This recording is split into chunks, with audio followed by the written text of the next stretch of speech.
umat-umat, dicukupi oleh umat-umat, sebagaimana dulu kita mencukupi Aki. Pantaskah itu?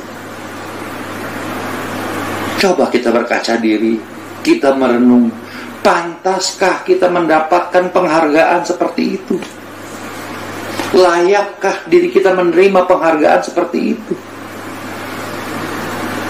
Maka abang jawab dengan tegas dan pasti, barang siapa yang menganggap itu pantas, mereka adalah memalsukan ketentuan Allah itu sendiri.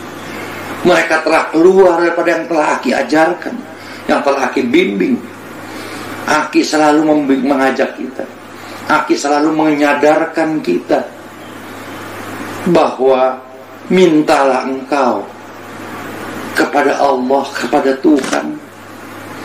Berdoalah, memintalah, berharaplah hanya kepada Allah, tidak kepada yang lain-lain, tidak kepada ciptaannya, tidak kepada makhluk manusia, tidak kepada benda, tidak kepada alam ini. Tapi minta dan berharaplah sepenuhnya hanya kepada Allah. Sebagai manusia kita diberikan akal sehat, gunakan akal sehat kita ini dengan baik. Perlihatkan akal sehat kita bahwa kita memang manusia yang lebih daripada makhluk yang lain. Namun karena begitu enaknya, begitu mudahnya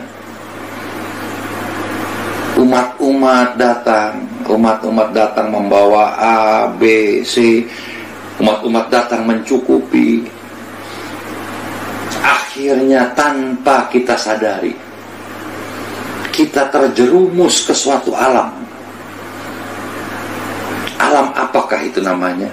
Alam harapan di antara sesama makhluk, bukan alam harapan kepada kekuasaan Allah, tapi alam harapan kepada sesama makhluk. Karena kita sudah biasa dicukupi oleh umat-umat. Ada yang umat-umat membawa rokok, membawa kopi, gula, segala macam. Akhirnya otak dan hati jiwa ini terkotori, sehingga kita berharap bahwa umat akan menghidupi kita, umat menjamin kita, tanpa kita sadari bahwa sebetulnya kita telah berpaling kepada Allah Subhanahu wa ta'ala. Tanpa kita sadari, sebiji zarah, sebiji pasir, sebetulnya kita sudah berharap kepada manusia. Setelah kita berharap dari manusia, apabila sang manusia itu kurang memberikan apa yang telah kita harapkan, kita mulai dengan kekuasaan, kita mulai dengan sebuah dalih-dalih jihad, sholawat, kurban, setia bakti, dan segala bahasa kita akan lontarkan agar si umat itu tetap memberikan kehidupan untuk kita. Si umat itu menghidupi kita. Maka kita mulai menakut-nakuti mereka, kita mulai mengancam mereka agar mereka tetap dan lebih banyak memberi kepada kita. Di sini telah terjadi bertahun-tahun, dari zaman almarhum Aki hidup sampai hari ini, terjadilah cara-cara seperti ini. Dan uniknya, para pembina, para pengayom ini bangga dengan kehidupan yang dihidupi oleh umat. Dia mengatakan bahwa, lihat saya, umat saya yang membayari saya listrik, umat saya yang membayari air, umat saya yang membelikan garam, umat saya yang membelikan mobil, motor, dan segala-galanya. Sangat bangga sang pemimpin diberikan oleh umat. Namun ketika umatnya itu berpaling, umat itu mengurangi sedikit daripada pemberian seperti biasanya, marahlah sang pemimpin. Apakah ini yang Aki harapkan? Apakah ini yang telah Aki ajarkan kepada kita? Aki mengajarkan kita untuk dharma, menyampaikan amanat ini kepada sesama makhluk. Bina mereka, tuntun mereka, bukakan hati mereka yang sedang kegelapan di atas kekuasaan Allah. Korbankan diri kamu, korbankan diri kita untuk umat banyak. Itu yang Aki tetapkan kepada kita. Kemana bahasa Aki ini semua? Kemana hilangnya? Kita pelintir dengan segala cara. Kita berdalih bahwa Aki pun seperti itu dihidupi umat, maka kita pun pantas seperti Aki. Ini satu hal yang sangat-sangat tidak baik. Kita tidak pernah mengukur diri kita. Siapa Allah ini sebetulnya? Siapa almarhum Aki ini sebetulnya? Dan siapa diri kita sebetulnya? Pantaskah kita seperti Aki itu? Kalau kita menghormati, menghargai Aki secara baik, kembangkan amanat beliau. Tapi jangan tiru cara hidup beliau. Yang Aki kembangkan bukan cara hidupnya, adalah amanat-amanatnya, ketentuan-ketentuannya, didikan-didikannya. Itu yang Aki minta supaya kita ikuti, bukan cara hidup beliau secara manusia. Apakah kita tidak sadar akan hal ini? Ataukah kita pura-pura tidak tahu akan hal ini? Maka Abang Akhir mempelajari, melihat dari segala sisi, dari salah segenap umat-umat Aki yang ada pada saat ini, baik yang sudah wafat maupun yang masih hidup. Akhirnya para pembina, para pengayom, pendahulu yang merasa hebat, para pemimpin yang merasa dirinya pemimpin. Apa sebetulnya kehidupan mereka? Mereka hidup dari umat-umat. Mereka hidup dari kelebihan syukuran. Mereka hidup dari jihad-jihad. Mereka hidup dari salawat-salawat. Mereka hidup dari tugas-tugas yang tidak jelas. Mereka hidup dengan menakut-nakuti umat. Mereka hidup dengan mengiming-imingi umat, sehingga dapatlah harta kekayaan untuk dirinya. Dan hidup berbahagialah, dia banggalah mereka atas hal-hal tersebut. Apakah ini yang disebut kesucian? Apakah ini yang disebut alam kita? Apakah ini keinginan almarhum Aki? Sungguh ironis, sungguh menyedihkan keadaan ini. Wahai saudara-saudaraku, para pengayom, para pembina sekalian, buka mata hatimu, sadar ya para saudaraku, sadarlah engkau, sadarlah kalian. Apa yang pernah kalian buat selama ini? Sudahkah di jalan Allah itu sendiri? Sadarkah kalian akan hal ini? Jangan sampai Allah menutup mata hatimu, keburukanmu menjadi kebaikanmu. Nauzubillah min dzalik. Jangan sampai hal itu terjadi. Jangan tutupi keburukan dirimu, karena pada satu saat Allah akan bukakan topeng itu. Maka apabila Allah bukakan topeng dirimu masing-masing, maka hinalah kalian di muka bumi ini, dan apalagi di akhirat. Mari saudaraku semua, para pengayom, para pembina yang lain, mari kita murnikan kembali apa yang telah Aki ajarkan kepada kita. Kembali kita kepada aturan agama, kembali kita kepada aturan yang telah Aki berikan, bahwa kita hanya derma menyampaikan amanat ini kepada sesama makhluk dengan segala proses. Sampaikan amanat ini kepada sesamanya. Kita hanya derma. Agar apa? Agar mereka terbuka dari kegelapan hatinya, dari kemusyrikannya, dari kekuasaan Allah yang mereka tidak tahu. Tugas kita mengantarkan mereka agar mereka mengenal siapa Allah ini sebetulnya, bagaimana Allah bekerja dengan diri kita ini, bagaimana Allah mengatur hidup kita, Bagaimana Allah menuntun kita, bagaimana Allah memberikan rahmatnya kepada kita. Inilah tugas kita yang sebenarnya, bukan mencari umat sebanyak-banyaknya. Jangan ada sebuah pemahaman, semakin banyak umat yang ada, yang kita bina, maka semakin sejahteralah hidup kita. Kalau sejahtera secara batin, ya pasti. Namun kalau kalian mencari sejahtera karena lahiriah duniawi, dicukupi kehidupan kalian, para pembina dari umat-umat, ini adalah neraka jahanam buat kalian nanti. Neraka yang akan kalian dapati di dunia ini sampai di akhirat nanti. Engkau telah memasukkan, engkau telah kehilangan Allah itu sebetulnya. Mari kita ubah. Yang sudah biarlah berlalu, jadikan pelajaran dan guru untuk kita. Menyambut tahun 2012 ini, saudara-saudaraku yang abang sangat cintai, mari kita rubah. Kembalikan kepada kemurnian, kembalikan kepada keikhlasan dan kesadaran kita bahwa kita hanya berlindung kepada Allah, kita hanya meminta kepada Allah, kita hanya berharap kepada Allah, tidak kepada unsur yang lain.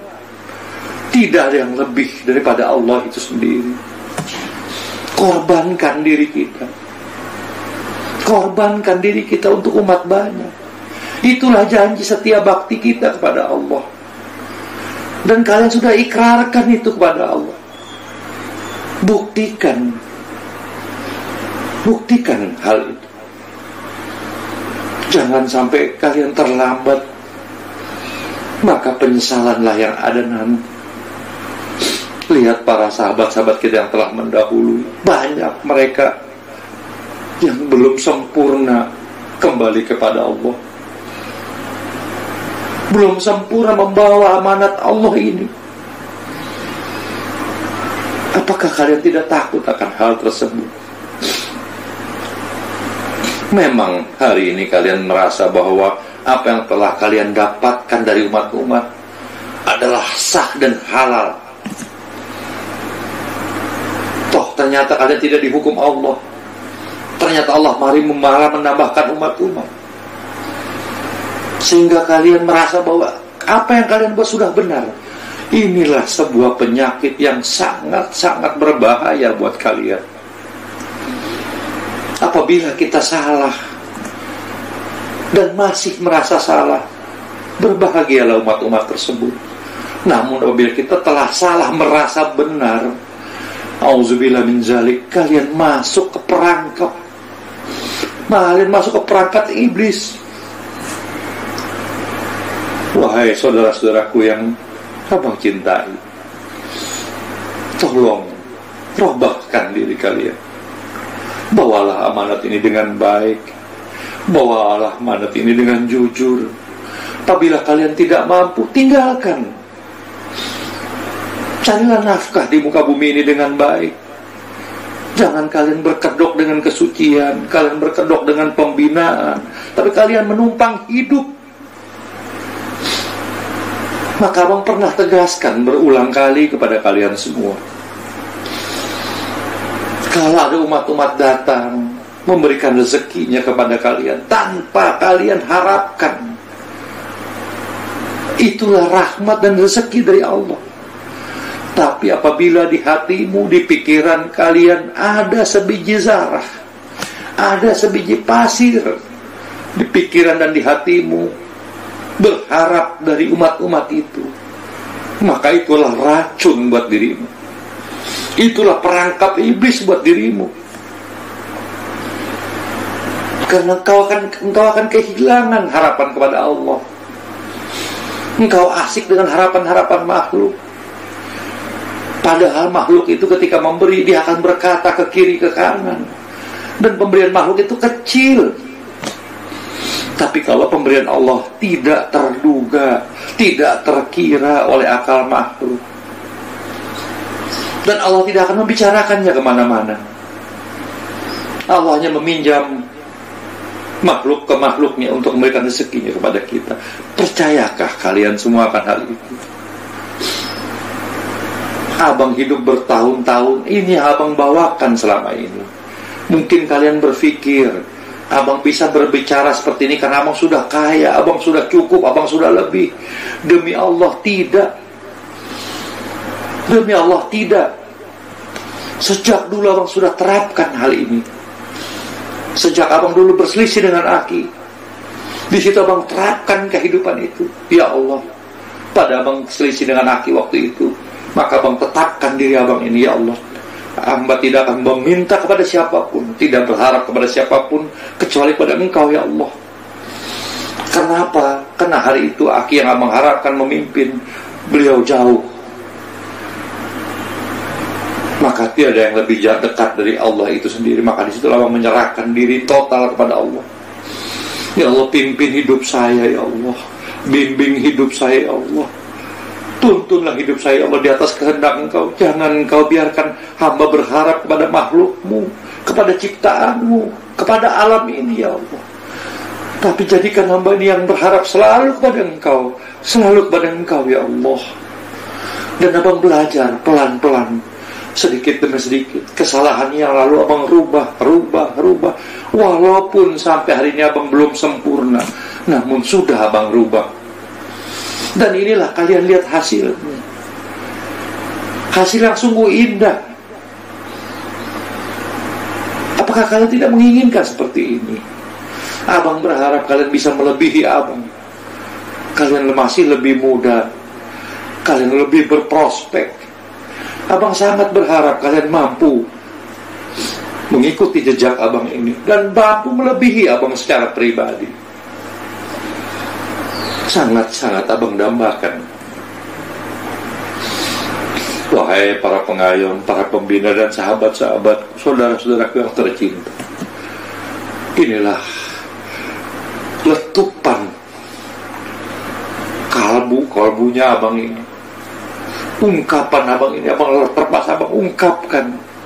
Karena inilah keprihatinan dan kepedihan yang abang rasakan. Karena abang sangat mencintai kalian. Jangan kalian terjerumus, jangan kalian terbawa hawa nafsu, jangan kalian menjual nama-nama Allah itu.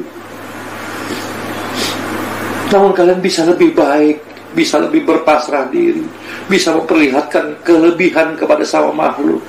Perlihatkan bahwa dirimu adalah lebih daripada orang lain, karena kalian dirobahkan Allah langsung. Namun kalian jangan terjebak dengan dunia ini. Kita memang perlu hidup, kita perlu materi, kita perlu harkat untuk diri kita, keluarga dan anak-anak, cucu-cucu kita. Namun tetapkan diri kita. Kalau kita memang ingin mencari uang dalam menafkahkan tanggung jawab kepada keluarga, ingin kaya, berjuanglah kalian dalam dunia normal. Berusahalah kalian, berdaganglah kalian, bekerjalah kalian pada yang lain. Namun apabila kalian masuk di dalam satu arena ketuhanan, apabila kalian masuk dalam satu sifat pembinaan, maka tinggalkan semua cara itu. Hanya satu tekad. Kalian nekat menyerahkan diri ini kepada Allah. Biarlah Allah yang mengatur hidup ini.